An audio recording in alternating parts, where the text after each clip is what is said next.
Swing and a miss by Guerrero to end the ball game as the Rangers take the final game of the series 4-1, and the Blue Jays finish up the road trip 8-2. Yeah, if you told me if you started this road trip that you would go 8-2, would you take it? I think you absolutely have to do that. A little disappointment today. They just couldn't hit with runners in scoring position today.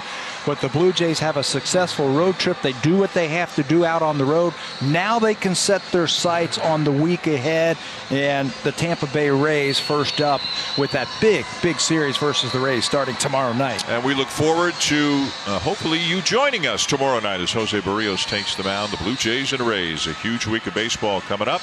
Right now, though, it's time to send you back to the studio for Blue Jays Central with Jamie and Caleb.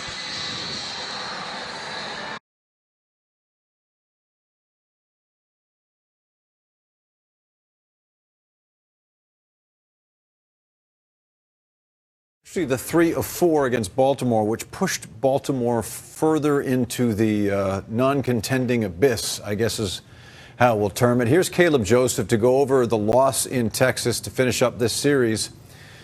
And there are a lot of people at home watching saying, boy, they got squeezed by Rob Drake today. Take us through some of what you witnessed. Yeah, they did. The old adage that good pitching beats good hitting really helps when you have a generous umpire. And Martin Perez, he was picking the corners the entire day, not missing many pitches in the middle of the zone. You've got Jonah Heim back behind the plate, who is second in the big leagues in framing runs above average. That's really good, making balls look like strikes. As you can see here, these are balls off the plate, and they're just not getting the call.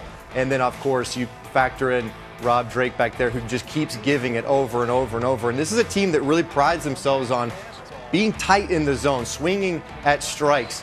And this last one with Bichette is it just kind of tells it all. The second hottest hitter really in the big leagues, in my opinion. There is a 0-1 pitch that's called a strike.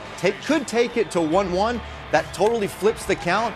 But now 0-2, he's got to swing at a ball off the plate. And that reaction right there just tells it all. A guy that was ready to do something big in that point of the game. It's just too bad that they got pinned in terms of a guy throwing really good strikes, a guy catching really good, making balls look like strikes, and then an umpire willing to give it. So for a team that has scored 4+ or more runs in 12 straight games, that's exactly why it took so long to get to Martin Perez and the Texas Rangers. If you watch enough of these ball games, you know that it all evens out in the end. We have seen countless occasions where the strikes have gone in favor of the Blue Jays, and on this day, they did not. So let's focus on one of the positives. I know Tabler mentioned this near the end of the broadcast, and that was the day at the plate for Vladimir Guerrero Jr. So this team wins 8 of the 10 they play on the road, and over the course of that time, Guerrero with just 9 hits, only 2 of them extra base hits.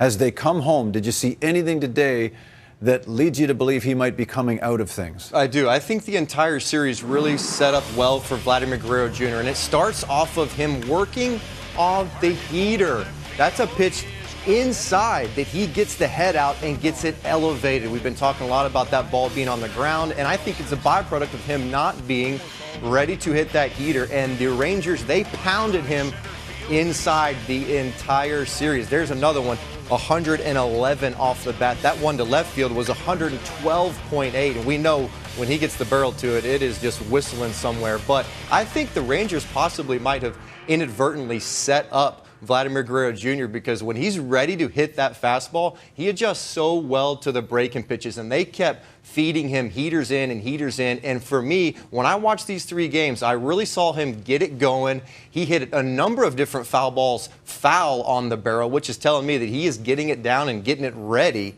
And then he's able to react to the breaking pitches. So to see him get some of those inner fastballs timed up and in the air, I think it's a really good sign. You add that and Bo Bichette doing what he's been doing, and then you add in Lourdes, and boy, what a scary lineup this could be. There is no rest coming for the Blue Jays. They'll open a series tomorrow night at the Rogers Center against Tampa Bay. The first of, I think, 9 more to play against the Rays. Remember, this is a 5-game series. Tuesday is a doubleheader. So if you look at the remaining schedule, the only team outside the American League East that they have to face would be in Philadelphia, and that's just 2 games. So things are going to get awfully interesting as things progress, and we invite you to join us for the beginning of a critical homestand. Again, 5-game series, Monday to Thursday, with Tuesday being a doubleheader tomorrow night. Looks like Barrios will be on the hill.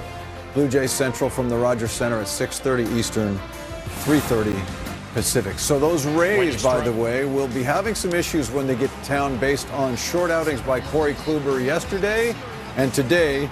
Luis Patino, Gleyber Torres with his 20th as he celebrates what will be a Yankee romp in this one. Stanton in the bottom of the second with a 3-run shot, his 26th of the year, makes it 7-1, and Patino is still in the ball game at this point. Next batter is Torres, and there's his second of the day after a 10-pitch at bat. And right now it is 10-3 in the bottom of the seventh. Yankees are leading that one handily. Boston taking on the Orioles. And this is Tommy Pham robbing Ryan Mountcastle. A 1-0 game. Things were getting awfully interesting here. And this is McKenna with a ground ball as Devers takes it, makes the throw over to first. Tremendous play. And he keeps it a 1-run game. So you've got man at third, and there is the swing and miss from Santander. Look at Strong. He's fired up as the Red Sox do the Blue Jays a favor and take a 1-0 victory over the Orioles. Julio Rodriguez and the Seattle Mariners finishing up with Atlanta. His 24th of the year gives the home team a lead. To the fourth, it's a 1-0 game when Austin Riley belts this to left. A solo drive, his 36th, ties the ball game at 1. But it's Seattle's day as Odorizzi serves it up for Adam Frazier. That's off the wall. 2 score on the triple. And then Seattle's in the process of tacking on more. Bottom of the fifth, just about 5 minutes ago, Eugenio Suarez with the sweet swing. And this ball is not coming back. 5-1 Mariners in the top of the sixth right now. So the wild card race is going to get awfully interesting, because if that game finishes in favor of Seattle, you can push the Mariners above the Blue Jays by a half game. And if the Rays do lose their game, then they will drop down to a half-game lead and tied with Seattle in that perspective. So essentially, Caleb, what's going to happen over the next 5 days at the Rogers Center is the Blue Jays are going to be jockeying for position, quite possibly at the top of the wild card race with Tampa Bay, and it could go back and forth almost on a daily basis. Yeah, these head-to-head matchups are huge, and Tampa's going to come out and they have a decimated bullpen, but they just don't beat themselves. So we talked about a couple days ago, how well can the Blue Jays play on defense, tighten the screws up, continue to do that as they did on this road trip where they went 8-2, because Tampa's not going to beat themselves. So I'm going to be looking in this 5 games in 4 days as to the turnover battle. That's all I'm looking for. Who's going to give away turnovers? Who's going to take turnovers? And see how that stuff grinds itself out. But when you have a chance to flip games head to head, boy, I'll tell you what, it's always fun and always interesting, and especially in September. All right, so we hope to see you tomorrow night from the Rogers Center, 6:30 Eastern, 3:30 Pacific. We'll present Blue Jays Central to start that series against Tampa Bay. For now, to Seattle. Matzik on the hill now for Atlanta. His team down 5-1, bottom of the sixth. Enjoy.